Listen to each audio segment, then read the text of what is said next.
Hello and welcome to Business 360. I'm Shireen Bhan. The headlines we're tracking for you this evening. The bulls continue to regain lost ground on the Lal Street. The sensex gains nearly 300 points, the nifty up 100 points. Both indices end the week with gains, recouping half of last week's losses. Earnings season has been a mixed bag so far. Among NSE 200 companies, 58 have seen earnings per share downgraded. 39 have seen upgrades. Rural demand, discretionary spending and export growth remain subdued, but B2B segments are seeing growth fueled by government capex. Apple's revenues shrink for the fourth straight quarter, the longest streak in 22 years. The tech giant expects revenues to remain flat in the December quarter. iPhone sales in India are set to hit an all-time record. Apple says India has a lot of headroom for growth. Zomato reports profits for the second straight quarter. Q2 net profit rises to 36 crore rupees. Revenue rises 72% compared to last year. EBITDA loss narrows to less than 50 crores. Israeli defense forces say they have encircled Gaza city. More than 9,000 Palestinians have died in less than a month. U.S. Secretary of State Anthony Blinken arrives in Israel to meet Prime Minister Netanyahu and push for concrete steps to protect civilians. Air pollution in Delhi spikes 100 times more than the limit deemed healthy by the World Health Organization. State government shuts primary schools, bans non-essential construction. Air quality in Faridabad and Ghaziabad worse than Delhi. 8 Indian cities are among the top 10 most polluted in the world, including Noida, Gurgaon, Rohtak, Hisar and Sirsa. The man once hailed as the crypto king faces a maximum sentence of 115 years in prison. A jury found FTX founder Sam Bankman-Fried guilty on all 7 counts, including wire fraud, conspiracy to commit securities fraud, and money laundering. The U.S. Federal Trade Commission accuses Amazon of using secret algorithms to jack up prices, claims Amazon is likely to have pocketed over $1 billion using unethical methods. Details of a lawsuit filed in September have been made public now. Well, let's start with the market action. The Sensex and the Nifty gaining for the second straight session. The bulls continue to regain lost ground. The Sensex gained nearly 300 points today and the Nifty up nearly 100 points. That's the story. 282 points higher on the Sensex. The Nifty Bank putting on about 300 points, and the Nifty Mid-Cap Index also about 1% higher. Mid-caps and banks there outperforming the blue chip. The Sensex and the Nifty have also snapped a 2-week losing streak. In fact, both indices have recouped half of the losses that they saw this week. Well, earnings season now. It's been a mixed bag so far. About half of the companies in the NSE 200 index have reported their numbers. Prashant is standing by with the mid-season earnings report card. Prashant, how are things looking? Could have been better, Shireen. I mean, I think that's the way to put it, because this is what we always do. We look at, once the 50% of the earnings is done, we look at, just a stock-taking exercise. And I'll explain what we're doing here. What we're doing is looking at how one-year forward earnings expectations have moved for companies which have reported numbers. So these are consensus expectations and where they stood 1 month before, right before the earnings season, the Q2 earnings season started, and where they are now once these companies have reported numbers. So let me just actually quickly tell you what the results are. So around 100 companies, a little over 100 companies have already reported numbers. This is data till as of yesterday evening. In this list, about 58 companies have seen their FY25 earnings being downgraded. These are consensus downgrades. And 39 companies have actually seen their earnings expectations for FY25 being upgraded. Now, which are the top upgrades? Which are the top downgrades? This is to, again, EPS change in the last 1 month to FY25 earnings. That's important to note. This is the list. Oil marketing companies come up on your screen prominently. Surprising. I mean, we don't find that very often. HDFC AMC has seen a 7.5% bump to its expectations. HDFC Life has seen about a 6.5% bump. JSW Energy, 11.5%. Dr. Reddy's, Maruti are some of the others which have seen about 8% and 5.5% increase over the last 1 month. Dixon and KPIT are some of the others. KPIT, of course, is perhaps the only IT services company which has seen earnings expectations being increased. Most others have seen them being dropped. Now let's look at the top downgrades which have actually come through. And, the list is, it tells you the story, right? Chemical companies, and we've done this piece earlier, I think about a month and a half back, how chemical companies are in deep pain. Look at what earnings for FY25 have seen. what's been done to FY25 earnings, UPL, SRF, Naveen Fluorine, these are sharp cuts, double-digit cuts to earnings expectations. Loris Laboratories has been like a perennial disappointment, 12% cut to earnings expectations. Syngene, again from the pharma space. There is ICICI Pru and Max Financial, which have seen earnings cuts. Numbers came through for Max Financial recently. JSPL was a big disappointment. The stocks reacted, 10% cut there. The stock actually has lost around that much. Tech Mahindra, very sharp. Numbers were really disappointing. It's taken a 9% knock to expectations. And a lot of banks, right? Federal, Kotak, HDFC Bank on your screen, which have seen between 6 and 8.5% downgrades.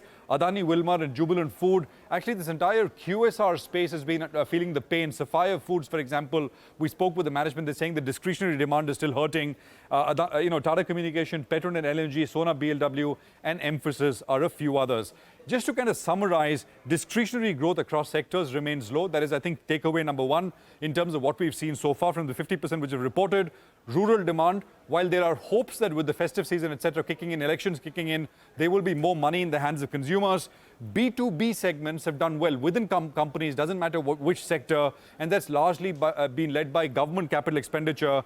Export volumes have been under pressure as well. Companies like, for example, Gokuldas Exports, they've been waiting for this US. It's like in a no man's land. They're waiting for a recession. The economy is not slowing. Companies, though, are not building up stock in anticipation that growth will weaken at some point in time. 50% done, 50% more to go. But the verdict, at least for this 50%, is it's quite mixed. Back to you. It is quite mixed, and we are waiting for the rest to report. Prashant, many thanks for joining us, and you can catch more on the analysis that Prashant just shared with us on our program, Editors Roundtable, that's coming up for you at 4:30 p.m. and 8:30 p.m. right here on CNBC-TV18. Speaking of earnings, Titan's profit and revenue are ahead of street expectations for the second quarter. However, margins have missed estimates. Quarterly revenue was 33% higher, while both net profit and EBITDA grew nearly 10%. The company's jewelry business has seen a growth of about 19%. Staying with earnings, shares of Zomato ending today nearly 9% in the green after the company's net profit expanded to 36 crores. The company's revenue rose 18% on a sequential basis, led by its food and quick commerce verticals. Mangalam joins us now to decode Zomato's numbers for us. Taking a bigger bite of the profitability pie, Mangalam. The numbers look very good. In fact, quarter on quarter, if you look at it, the revenues have grown by about 18% 2850 thereabout is what the company has reported on the top line. The EBITDA loss has stayed the same despite the revenue growth. So that's only telling you that the operational performance of the company has improved from 48 crores. The loss has remained at around 47 odd crores. The company has reported a net profit of 36 crores versus 2 crores. That's an 18 times jump. So one would, intuitively ask, how is it that post an EBITDA loss, the company remains net profitable? Well, because the other income component for Zomato is very high. From 181 crores, the other income has come to around 212 crores. And secondly, they have a tax credit benefit as well, which was there at the same time last quarter. So in the previous quarter, there was a tax credit of 17 crores. Now there is a tax credit of around 16 odd crores.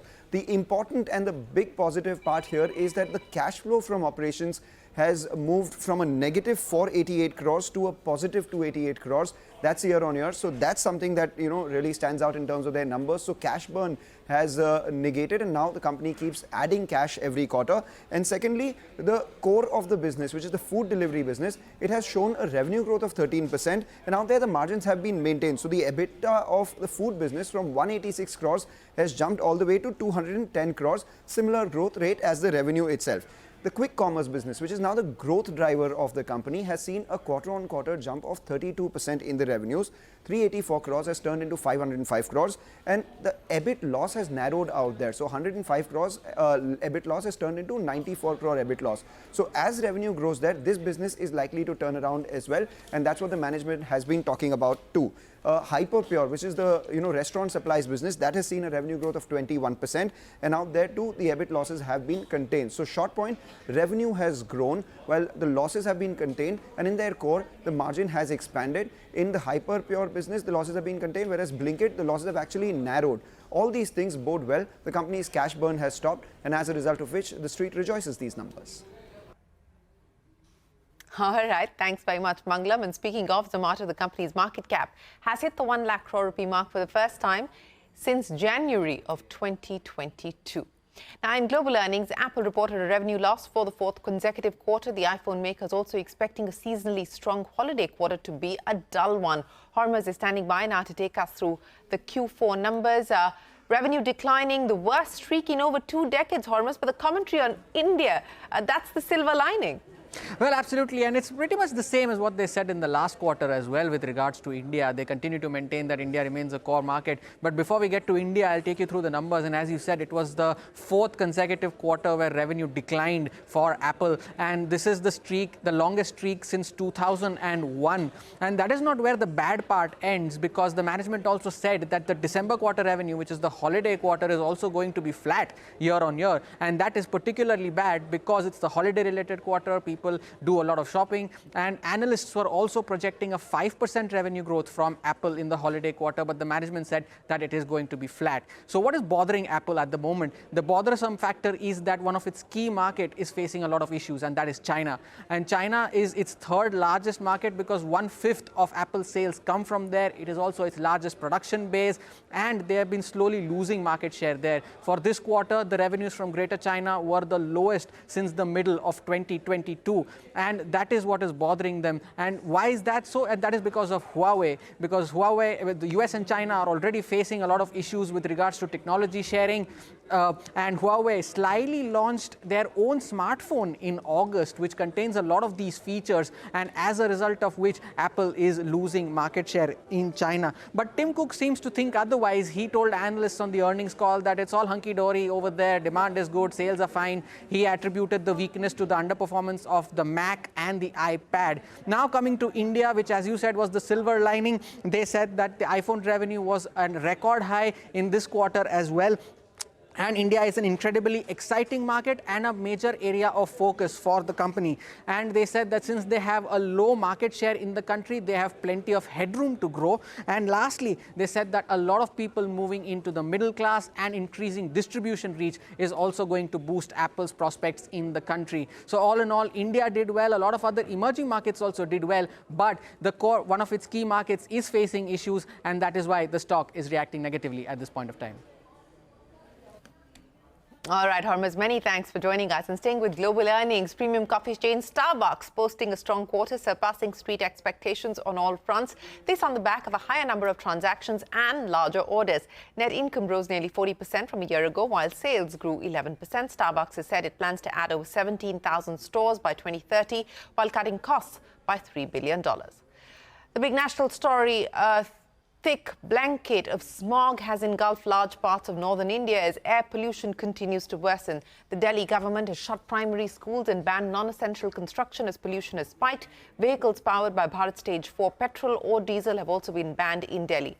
In Haryana's Gurugram, Section 144 has been imposed. Construction activities banned. Air pollution in large parts of North India spiked 100 times more than levels that are deemed healthy by the World Health Organization. According to the Air Quality Index, which monitors pollution real-time, Ghaziabad and Faridabad more polluted than Delhi today, followed by Noida and Gurugram. 9 Indian cities are in the top 10 most polluted cities in the world. These include Rohtak, Hisar, Sirsa, Bhiwandi. Danish Anand reports from the hazy streets of New Delhi. This is that time of the year when air pollution in Delhi becomes a public health emergency. People are gasping for fresh air, and as per experts, the situation is unlikely to improve in the coming few days. Right now, I'm standing at the Raisina Hill just near the Rashtrapati Bhavan, and you can see that the visibility is currently very poor right now. One cannot see beyond 400 to 500 meters clearly. Well, all across Delhi, on an average, the AQI is falling under the very poor to severe category. सुबह running करने jogging करने के लिए आया था, लेकिन सुबह सुबह कुछ भी दिखाई नहीं दे रहा। इतना पोल्यूशन हो रखा है, दूर दूर तक 500 मीटर तक कुछ भी दिखाई नहीं दे रहा। पोल्यूशन बहुत ज़्यादा है। हमारे बुजुर्गों के लिए तो इतनी परेशानी है जिसका कोई ठिकाना नहीं है। नाक पे लगा रखा है, देख रखा है आपने। और कल मेरी आंखों से पानी जा रहा था, दर्द हो रहा था आंखों के अंदर। ये तो मंत्री महोदय को चाहिए कि कुछ करें इसके लिए। कुछ तो करना चाहिए इसके लिए, ऐसे तो आदमी परेशानी हो जाएगा।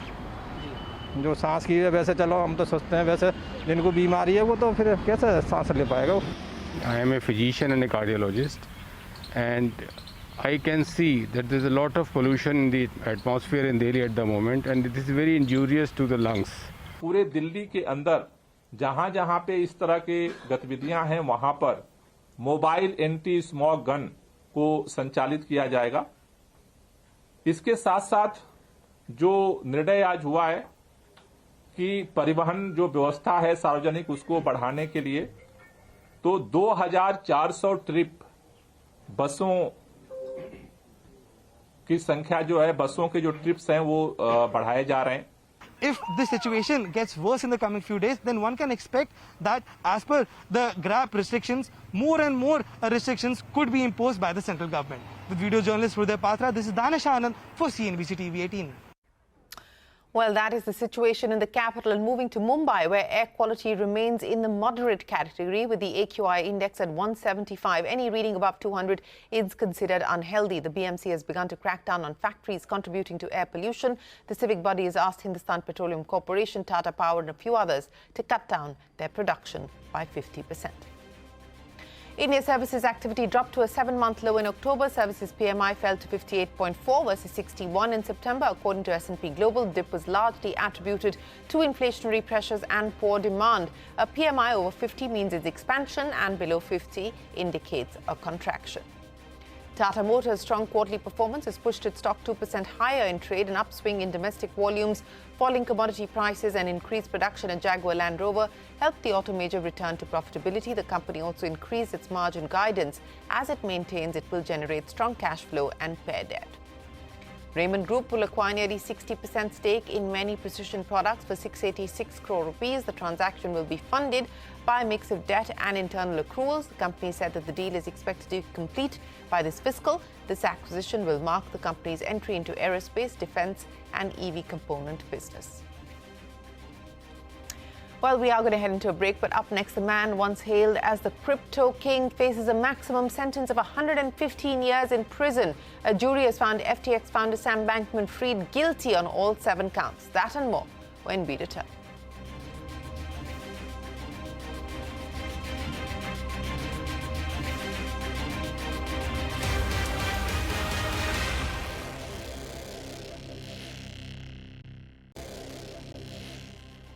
Well, more earnings. Indigo just reporting second quarter numbers. The airline has reported a profit of nearly 189 crore rupees compared to a loss of nearly 1,600 crore rupees in the same quarter last year.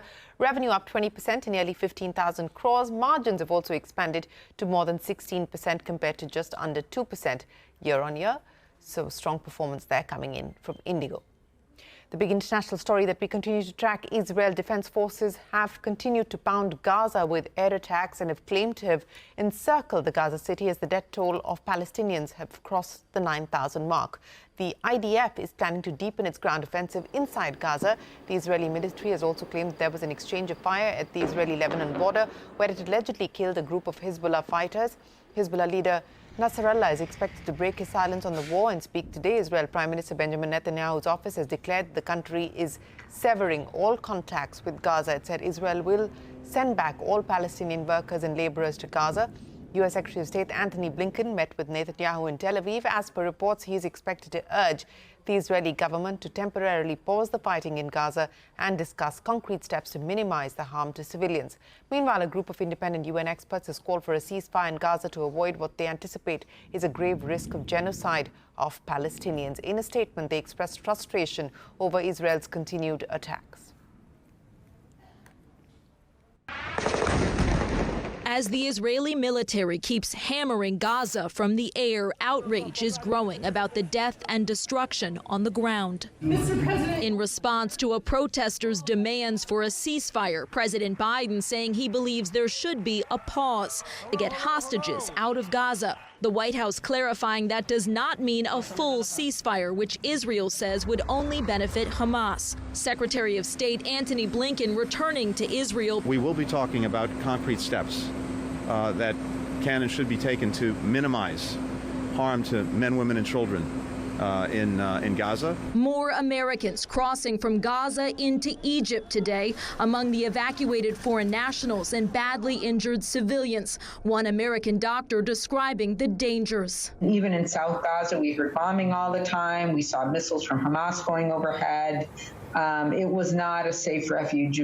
After deadly strikes on 2 refugee camps in Gaza, there are mounting questions over whether Israel's tactics are worth the price. Israel citing a senior Hamas official's threat to repeat the October 7th terror attack, insists it must press on. We have to win this war. We have to destroy Hamas's military machine. On Capitol Hill, the House voting tonight on a standalone aid package for Israel, paired with cuts to the IRS that House Speaker Mike Johnson says will offset the costs. We want to protect and help and assist our friend Israel, but we have to keep our own house in order as well. Though the nonpartisan Congressional Budget Office says the Speaker's plan would actually add to the deficit. In Washington, Alice Barr, NBC News. The man once hailed as the crypto king is facing a maximum sentence of 115 years in prison. A jury has found FTX founder Sam Bankman-Fried guilty on all 7 counts, including wire fraud, conspiracy to commit securities fraud and money laundering. Kate Rooney joins us with more. Sam Bankman-Fried was found guilty on all 7 counts here. U.S. attorneys are calling this the biggest financial fraud in U.S. history. Max sentence here, he could face more than 100 years. We'll find out that sentencing coming up in March. Bankman-Fried was convicted of 7 counts of wire fraud and conspiracy to commit wire fraud against FTX customers and lenders, and conspiracy to commit securities and commodities fraud, and conspiracy to commit money laundering. It was an emotional scene, Frank, inside that courtroom. Bankman-Fried's father, at one point, burying his head in his hands. His mother was crying as that verdict was read. Bankman-Fried, meanwhile, was staring straight ahead, looking pretty stoic during all of this.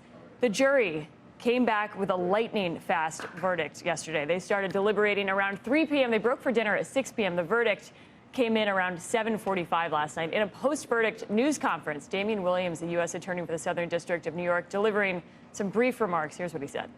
The cryptocurrency industry might be new. The players like Sam Bankman-Fried might be new.